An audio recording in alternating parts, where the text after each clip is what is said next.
الا ماشاء اللہ۔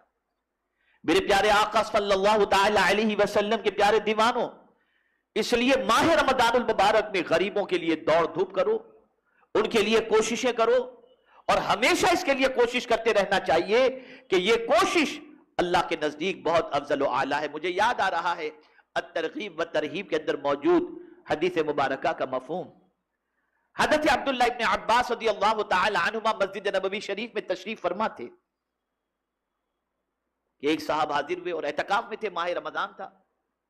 ایک صاحب حاضر آئے اور حاضر آ کر حضرت عبداللہ ابن عباس رضی اللہ تعالی عنہما سے عرض کیا کہ یہ سرکار صلی اللہ علیہ وسلم کا مزار اقدس ہے، میں جھوٹ نہیں بولتا، میں بہت مقروض ہوں اور کئی دنوں کا بھوکا ہوں۔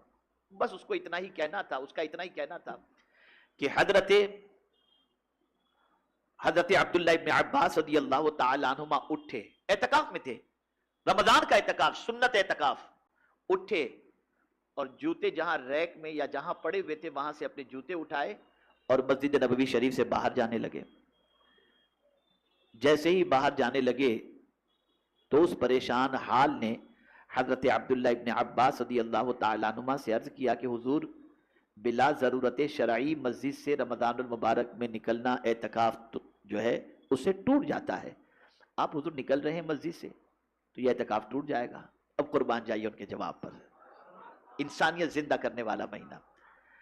حضرت عبداللہ ابن عباس رضی اللہ تعالیٰ عنہما کہتے ہیں میں نے حضور صلی اللہ علیہ وسلم سے سنا ہے کہ آقا کریم صلی اللہ علیہ وسلم ارشاد فرماتے ہیں جو شخص کسی مسلمان کی تکلیف کو دور کرنے کے لیے گھر سے نکلا اس کا میری مسجد میں 2 مہینے کے اعتکاف سے بھی بہتر ہے۔ تو میں تمہاری تکلیف دور کرنے کے لیے باہر نکلا ہوں۔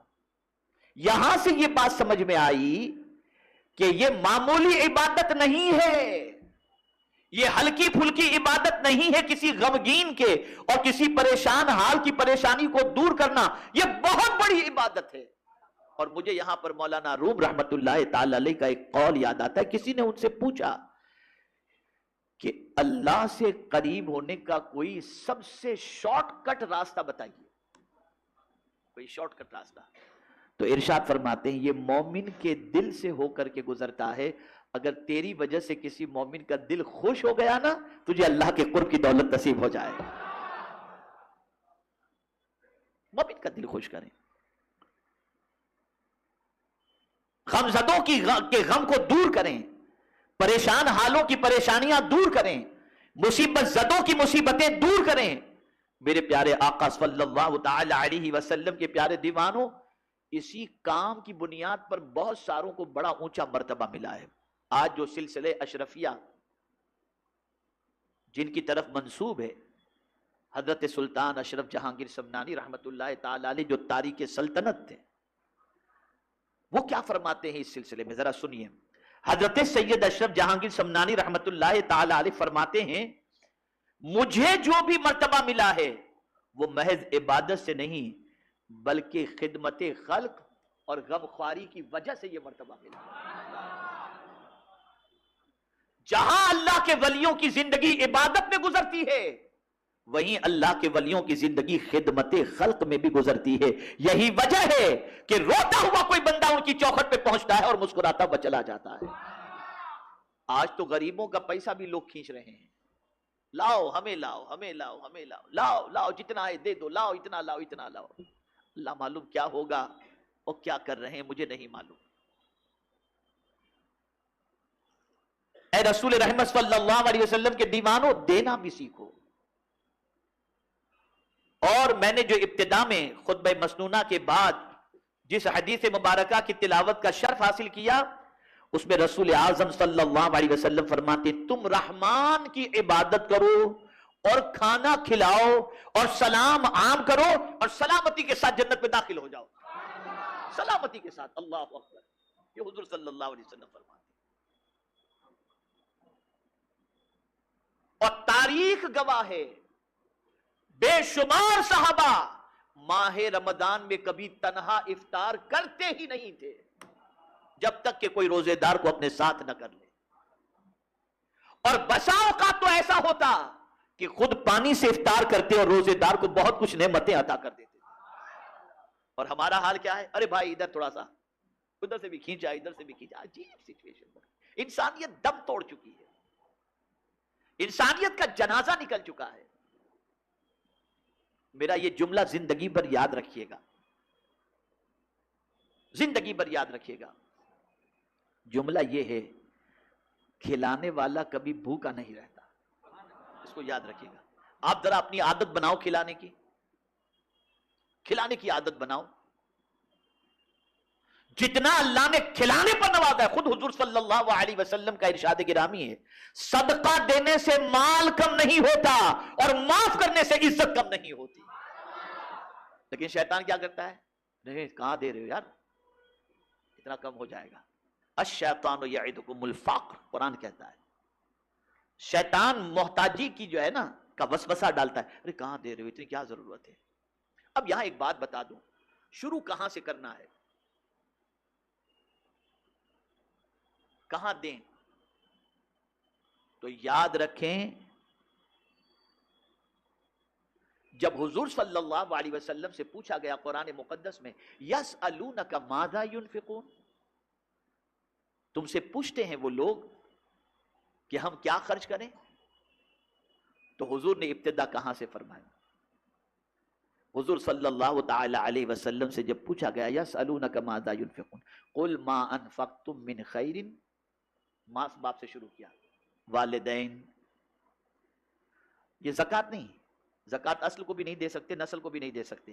لیکن جب تمہیں خرچ کرنا ہو تو سب سے پہلے اپنے ماں باپ پر خرچ کرو. اور یہ بھی سن لو، 4 جگہ ایسی ہے جہاں پیسوں کا حساب قیامت میں لیا ہی نہیں جائے گا. 4 جگہ. نمبر 1، جس نے ماں باپ پر پیسہ خرچ کیا اس سے قیامت میں کوئی سوال نہیں ہوگا. جس نے بیوی بچوں پر خرچ کیا اس سے کوئی سوال نہیں ہوگا. جس نے افطار کے اندر خرچ کیا اس سے بھی کوئی سوال نہیں ہوگا. اور جس نے سحری کے لیے خرچ کیا اس سے بھی کوئی سوال نہیں ہوگا. کوئی سوال نہیں. قل ما انفقتم من خیر فللوالدین والاقربین، یہاں سے شروع ہوا. تو آپ دیکھو کہ اس ماہ مبارک میں آپ کے ماں باپ کی ضرورت کیا ہے. آپ دیکھو آپ کے رشتہ دار بیوی بچوں کی ضرورت کیا ہے. آپ دیکھو آپ کے خاندان والوں کی ضرورت کیا ہے. آپ دیکھو یتیموں کی ضرورت کیا ہے. آپ دیکھو مسکین کی ضرورت کیا ہے. یہ ترتیب قرآن نے بتائی، یہ ترتیب بتائی. ہمارے یہاں ایک سب سے بڑا پرابلم یہ ہے کہ آدمی رشتہ داروں کو پہلے بالکل نہیں دیکھتا، بالکل نہیں دیکھتا. ارے اس کو کیا دینا، یہ تو یار بالکل پریشان. نہیں، ابتدا حضور نے. اور یہاں میں ایک جملہ عرض کرتا ہوں، علماء تشریف فرمائیں، غور سے سنیں. ایک ہوتا ہے اپنا بنایا ہوا رشتہ اور ایک ہے قدرت کا بنایا ہوا رشتہ. آج خدا کی قسم اب ایسے دور میں داخل ہو چکے ہیں، اپنے بنائے ہوئے رشتے کا تو خیال کرتے ہیں، قدرت کے بنائے ہوئے رشتے کا خیال نہیں کرتے.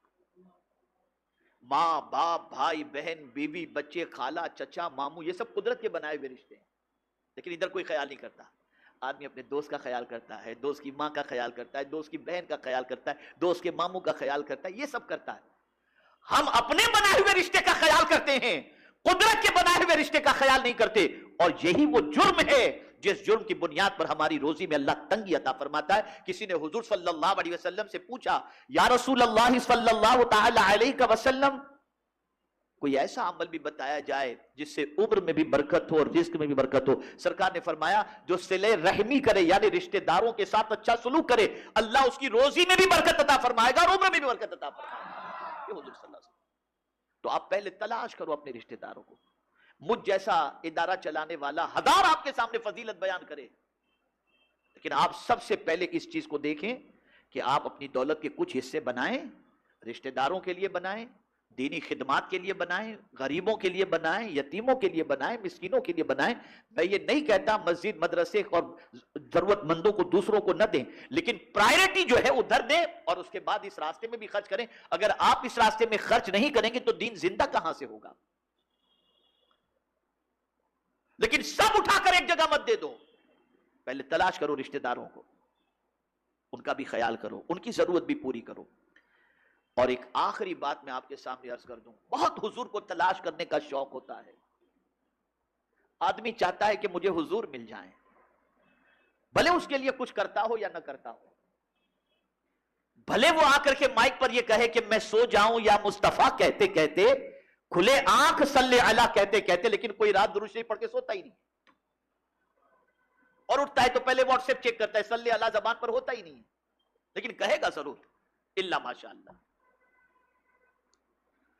ہم یہ ضرور دعویٰ کرتے ہیں کہ دامن مصطفیٰ صلی اللہ علیہ وسلم نہیں چھوڑیں گے، حضور پر اپنی جان قربان کر دیں گے، لیکن کبھی حضور کو پانے کا خیال بھی آپ نے کیا؟ حضور کہاں ملیں گے؟ آج پتہ بتا رہا ہوں آپ کو، اور میں نے لوگوں کو دیکھا ہے ادھر کوئی جاتا ہی نہیں جہاں حضور ملتے، الا ماشاءاللہ۔ حضور نے اپنا پتہ بتایا کہ میں کہاں ملوں گا، اور وہاں جہاں حضور نے ملنے کا پتہ بتایا نا، وہاں سے لوگ نفرت کرتے ہیں، وہاں جاتے نہیں ہیں۔ آئیے بس یہ حدیث سن لیں، آقا کریم صلی اللہ علیہ وسلم نے فرمایا ابغونی فی ضعفائکم، مجھے تلاش کرنا ہو تو تم میں کے کمزوروں میں تلاش کرو، جو معاشرے میں کمزور ہیں، جب تم ان میں بیٹھو گے تو مجھے پالو گے تم۔ غریبوں میں حضور کو تلاش کرو، بلکہ حضور نے دعا فرمائی اللہم احیینی مسکینہ وَأَمِتْنِي مِسْكِينًا وَأَحْشُرْنِي فِي زُمْرَةِ الْمَسَاكِينَ، اے اللہ مجھے مسکین زندہ رکھ، مسکینی میں موت عطا فرما، اور قیامت کے دن مجھے مسکینوں کے ساتھ اٹھا، صلی اللہ تعالی علیہ وسلم۔ بلکہ خدا بھی کہاں ملتا ہے وہ بھی پتہ بتا دوں، قیامت کے دن ایک بندے سے میرا رب پوچھے گا، میرے بندے میں بھوکا تھا تو نے مجھے کھانا نہیں کھلایا، میں پیاسا تھا تو نے پانی نہیں پلایا، تو وہ بندہ عرض کرے گا مولا تو تو بھوک سے پاک ہے، پیاس سے پاک ہے، تو ہی تو سب کو کھلاتا ہے، تو ہی تو سب کو پلاتا ہے۔ تو میرا مولا ارشاد فرمائے گا فلاں میرا بندہ بھوکا تھا، دیکھیں کہ اشارہ کس طرف جا رہا ہے، فلاں میرا بندہ بھوکا تھا، اگر تو اسے کھانا کھلا دیتا تو مجھے اس کے پاس تو پا لیتا۔ پتا چلا کہ جو معاشرے میں کمزور ہے نا، اللہ بھی ان کمزوروں کے پاس ملتا ہے، اور حضور بھی ان کمزوروں کے پاس ملاتا ہے۔ یہاں کوئی یہ نہ سمجھے کہ مالداری بری چیز ہے، دولت کمانا بری چیز ہے، اور دولت مندوں کے لیے کچھ بھی نہیں، بہت کچھ ہے دولت مندوں کے لیے، تاجروں کے لیے بھی بہت بہت کچھ ہے۔ وہاں بھی حضور نے ارشاد فرمایا التاجر الصدوق الامین مع النبیین والصدیقین، سچ بول کر تجارت کرنے والا، امانت دار تجارت کرنے والا قیامت کے دن نبیوں کے ساتھ ہوگا، صدیقین کے ساتھ ہوگا۔ تو تجارت نہیں کرنا ایسا نہیں ہے، تجارت کی بھی برکت ہے، لیکن ٹوپی نہیں پہنانا چاہیے، ٹوپی نہیں پہنانا چاہیے، ماں اس کا لیا کھایا پیا ڈھونڈ کچھ پتہ ہی نہیں۔ اپنی سوچ بدلو، اور یہ مہینہ ہمارے اندر درد انسانیت پیدا کرتا ہے، غریبوں کا درد پیدا کرتا ہے، پریشان حالوں کی پریشانی دور کرنے کا جذبہ پیدا کرتا ہے، بھوکوں کو کھانا کھلانے کا جذبہ پیدا کرتا ہے۔ اور سن لو، قیامت میں صرف بندہ نماز ترک کرنے کی بنیاد پر جہنم میں نہیں جائے گا، اور بھی وجہ ہوگی۔ کیا وجہ ہوگی؟ قیامت میں پوچھا جائے گا جہنمیوں سے ما سلککم فی سقر، کس چیز نے تم کو جہنم میں ڈال دیا؟ تو کہیں گے لم نکو من المصلین ولم نکو نطعم المسکین۔ یہ قرآن کہہ رہا ہے، وہ جہنمی کہے گا، وہ جہنمی کہے گا میں نماز پڑھنے والا نہیں تھا اور بھوکوں کو کھانا کھلانے والا نہیں تھا۔ پتا چلا بھوکوں کو کھانا نہ کھلانا یہ معمولی جرم نہیں ہے، یہ جہنم میں لے جانے والا جرم ہے۔ اور ماہ رمضان المبارک میں اللہ بھوکوں کو کھلانے کا جذبہ عطا کرتا ہے، اور اس کی برکتیں اتنی ہیں کہ میں آپ کو بتا نہیں سکتا۔ اس لیے اس ماہ مبارک میں خوب بھرپور سخاوت کا مظاہرہ کرو، اور حضور نے کتنا پیارا ارشاد فرمایا، پیٹ بھر کر نہیں کھلا سکتے، پانی تو پلا سکتے ہو، اتنا تو کرو، 10 بوتل مسجد میں رکھ دو، افطار کے لیے لوگوں کو پانی پیش کر دو، اتنا تو کرو، پھر دیکھو اس کی برکتیں سمیٹ نہیں سکو گے، اللہ اتنی برکتیں عطا فرمائے گا، لیکن کنڈیشن ہے حلال۔ اللہ حلال کو قبول فرماتا ہے، حلال جو نہیں ہے اسے قبول نہیں فرماتا۔ یہ چند باتیں تھیں جو موضوع کی مناسبت سے تھیں۔ اب میرے پیارے آقا صلی اللہ تعالی علیہ وسلم کے پیارے دیوانوں، میرا آپ کو پیغام ہے، اور وہ پیغام یہ ہے کہ کھانے پینے میں ماہ رمضان میں خوب احتیاط برتیں، ادھر یہ آئٹم چل رہی ہے، وہ آئٹم چل رہی ہے، اور پھر اس کے بعد بدہضمی ہو گئی، اور اس کے بعد یہ ہو گیا، رات بھر کھاتے رہنا، افطار کے بعد سے جو کھانے کا سلسلہ شروع ہو تو پھر وہ فجر تک کھاتے ہی رہنا، پھر تراویح کے اندر یوں ہو رہے ہیں، پھر یوں ہو رہے ہیں، ایک عجیب سچویشن ہو جاتی. نہیں، لمٹ میں رہو. میں کسی کی روزی کو باندھنے والا یا روزی جو ہے اس سے روکنے والا نہیں ہوں، لیکن اتنا ضرور کہوں گا کہ بازار کی چٹپٹی آئٹم سے تھوڑا سا پرہیز کرنے کی کوشش کرو. شفا، مرض، یہ سب کچھ جو ہے شفا اللہ کی طرف سے ہے، اور چونکہ مرض آدمی اس سے نفرت کرتا ہے، اس لیے ادب یہی ہے کہ آدمی اپنی غلطیوں کی وجہ سے مریض بنتا ہے، یہ کہا جائے تو بہتر ہوگا. جیسا کہ حضرت ابراہیم علیہ الصلاۃ والتسلیم نے جب اللہ عز و جل کی شان بیان فرمائی تو کہتے گئے کہ میں بھوکا رہتا ہوں، میرا مولا مجھے کھلاتا ہے، میرا مولا مجھے کھلاتا ہے، وَيَسْقِينِ مجھے پلاتا ہے، کھلانے والا بھی اللہ، پلانے والا بھی اللہ. لیکن جب بیمار کی بات آتی ہے تو یہ نہیں کہتے کہ شفا دینے والا اللہ، بلکہ وَإِذَا مَرِيضُ، تو جب میں بیمار ہوتا ہوں، بیماری کی نسبت اپنی طرف کی اور شفا کی نسبت قدرت کی طرف فرمائی. بھئی کوئی مریض سے محبت کرتا ہے، مجھے بتائیے. آدمی کسی بیمار کو دیکھتا ہے تو کیا کہتا ہے؟ یار اللہ بچائے، ایسی بیماری مجھے نہ ہو، ہے نا؟ تو شفا اللہ کی طرف سے. آپ محتاط رہیں کھانے پینے کے اندر، احتیاط کے ساتھ چلیں. اور میرے پیارے آقا صلی اللہ تعالی علیہ وسلم کے پیارے دیوانوں، بس ایک اور بات بھی عرض کر دوں، آخری 10 دنوں کے اندر اور 10 راتوں کے اندر خاص اہتمام کریں عبادت و ریاضت کا، کہ رسول رحمت صلی اللہ علیہ وسلم ان آخری 10 راتوں میں اور دن کے اندر کمر کس لیتے تھے اور خود بھی پوری پوری رات عبادت میں گزارتے تھے، اور اپنے گھر والوں کو بھی عبادت کے اندر گزارنے کی تعلیم دیا کرتے تھے. اللہ ہم سب کو ماہ رمضان المبارک نصیب فرمائے، اس کی برکتیں عطا فرمائے، اور رب قدیر ہم سب کے دل کے اندر جذبہ انسانیت پیدا فرمائے. وما علینا الا البلاغ المبین. السلام علیکم ورحمۃ اللہ وبرکاتہ. ایک ضروری اعلان سماعت فرما لیں. ایک مرتبہ درود شریف پڑھ.